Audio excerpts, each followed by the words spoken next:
ৰাজ্যৰ লাখ লাখ ছাত্ৰীক চৰকাৰে দিব ধন মেট্ৰিক উত্তীৰ্ণ হ'লেই পঢ়ুৱাৰ দায়িত্ব ল'ব ৰাজ্য চৰকাৰে 1250 2500 টকাকৈ আগবঢ়াব ৰাজ্য চৰকাৰে প্ৰতি মাহৰ 11 তাৰিখে একাউণ্টত সোমাব ধন জুলাই মাহৰ পৰা আৰম্ভ হ'ব আবেদন প্ৰক্ৰিয়া জানি লওক ক'ত কিদৰে কৰিব আবেদন ৰাজ্যৰ লাখ লাখ ছাত্ৰীৰ বাবে চৰকাৰে কঢ়িয়াই আনিছে সুখবৰ মুখ্যমন্ত্ৰী ডক্টৰ হিমন্ত বিশ্ব শৰ্মাই আনুষ্ঠানিকভাৱে স্বীকৃতি দিলে নিযুক্তি মাইনা আঁচনি এতিয়াৰে পৰা মহাবিদ্যালয় বিশ্ববিদ্যালয়ত পঢ়া ছাত্ৰীয়ে প্ৰতিমাহে লাভ কৰিব ধন এই আঁচনিৰ জৰিয়তে একাদশ শ্ৰেণীত নামভৰ্তি কৰা ছাত্ৰ ছাত্ৰীসকলে গৰম বন্ধৰ দুটা মাহ অৰ্থাৎ জুন জুলাই বাদ দি বাকী মাহত 1000 টকাকৈ লাভ কৰিব দ্বাদশ শ্ৰেণীৰ শেষ নোহোৱা পৰ্যন্ত প্ৰতি মাহৰ 11 তাৰিখে লাভ কৰিব এই ধন স্নাতক শ্ৰেণী পঢ়ি থকাসকলে 1250 টকাকৈ লাভ কৰিব স্নাতকোত্তৰ আৰু বিএডত নামভৰ্তি কৰা ছাত্ৰীসকলে 2500 টকাকৈ মাহেকত লাভ কৰিব ভেঞ্চাৰ জুনিয়ৰ কলেজৰ ছাত্ৰীও পাব এই সুবিধা এবছৰত 10 মাহৰ বাবে নিযুক্তি মাইনাৰ ধন লাভ কৰিব ছাত্ৰীসকলে নিযুক্তি মাইনা আঁচনিৰ বাবে 300 কোটি ধাৰ্য কৰা হৈছে 5 বছৰত সৰ্বমুঠ 10 লাখ ছাত্ৰীয়ে পাব এই সুবিধা 1 জুলাইৰ পৰা বিতৰণ হ'ব নিযুক্তি মাইনাৰ প্ৰপত্ৰ পিছে কোনে কোনে লাভ নকৰে এই ধন ব্যক্তিগত খণ্ডৰ ছাত্ৰীয়ে নাপাব নিযুক্তি মাইনাৰ ধন উচ্চতৰ মাধ্যমিক স্নাতকৰ বিবাহিতা ছাত্ৰীয়ে নাপাব নিযুক্তি মাইনাৰ ধন কিন্তু স্নাতকোত্তৰত বিবাহিত সকলেও লাভ কৰিব এই আঁচনিৰ সুবিধা অনুত্তীৰ্ণ আৰু কলেজৰ পৰা এৰা ছাত্ৰীয়ে নাপাব এই আঁচনিৰ সুবিধা মন্ত্ৰী বিধায়ক সাংসদৰ কন্যাই নাপাব নিযুক্তি মাইনাৰ ধন ইফালে স্কুটি চলোৱা ছাত্ৰীয়েও লাভ নকৰিব নিযুক্তি মাইনাৰ আঁচনিৰ সুবিধা স্কুটি বা নিযুক্তি মাইনাৰ যিকোনো এটাহে বাছি ল'ব পাৰিব একেলগে দুয়োটা আঁচনি নাপাব ছাত্ৰীসকলে এই সন্দৰ্ভত বিশদভাৱে সংবাদমেলৰ জৰিয়তে উল্লেখ কৰিলে মুখ্যমন্ত্ৰী ডক্টৰ হিমন্ত বিশ্ব শৰ্মাই আজি আমাৰ মুখ্যমন্ত্ৰীৰ নিযুত মইনা আঁচনিখন চৰকাৰীভাৱে আমি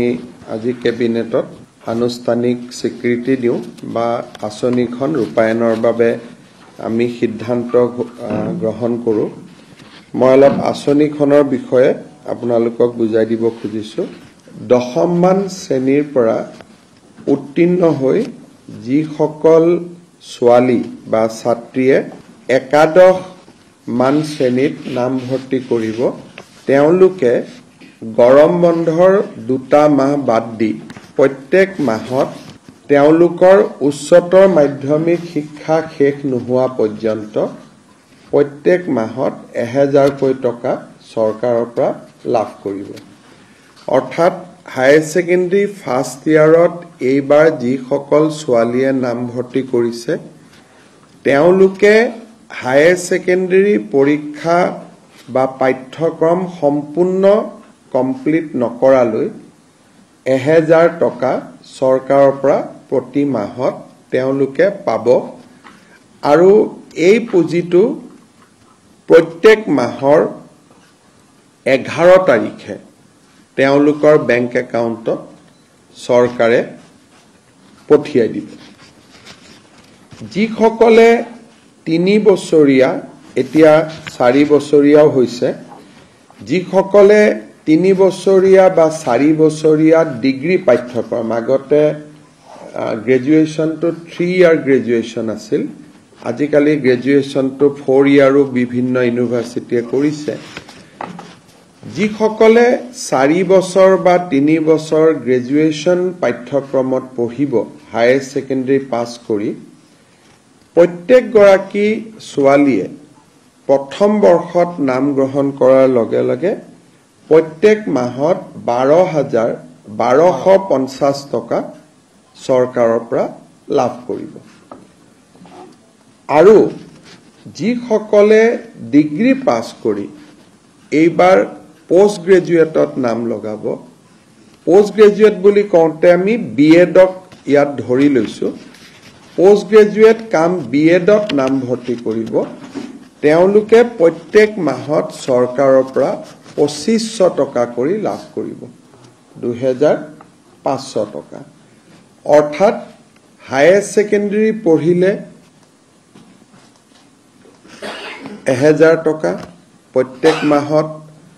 ডিগ্ৰী পঢ়িলে 1250 টকা প্ৰত্যেক মাহত আৰু গ্ৰেজুৱেশ্যন পঢ়িলে গ্ৰেজুৱেশ্যন পাছ কৰি স্নাতকোত্তৰ পোষ্ট গ্ৰেজুৱেশ্যন পঢ়িলে মাহত 2500 টকা লাভ কৰিব ইয়াত কেইটামান শৰ্ত আছে প্ৰথম শৰ্তটো হ'ল যে যিখিনি ছোৱালীক আমি হায়াৰ সেকেন্ডাৰী পৰীক্ষাত ভাল ৰিজাল্ট কৰাৰ কাৰণে আমি স্কুটি দিওঁ তেওঁলোকক আমি নিযুত মইনা আঁচনিত অন্তৰ্ভুক্ত কৰা নাই কাৰণ স্কুটি এখনৰ দাম প্ৰায় 70,000 টকা হৈ গৈ আৰু নিযুত মইনা আঁচনিত তেওঁলোকে আমাৰ বাকি ছোৱালীখিনিয়ে যদি 12,000 আমি 12 যদি 12,500 কৰি 3 বছৰতো দিওঁ 36,000 হয় কিন্তু ছোৱালীয়ে যদি কয় যে নহয় মোক স্কুটি নালাগে মই নিযুত মইনাহে লম তেতিয়ালে নিযুত মইনাও তেওঁ লব পাৰিব অৰ্থাৎ ছোৱালীজনীৰ ওপৰত ডিপেন্ড কৰিব যে মই স্কুটিখন লম নে মই নিযুত মইনা আঁচনিটো লম দুটা আঁচনি আমি একেলগে নিদিওঁ news desk report the custodian plus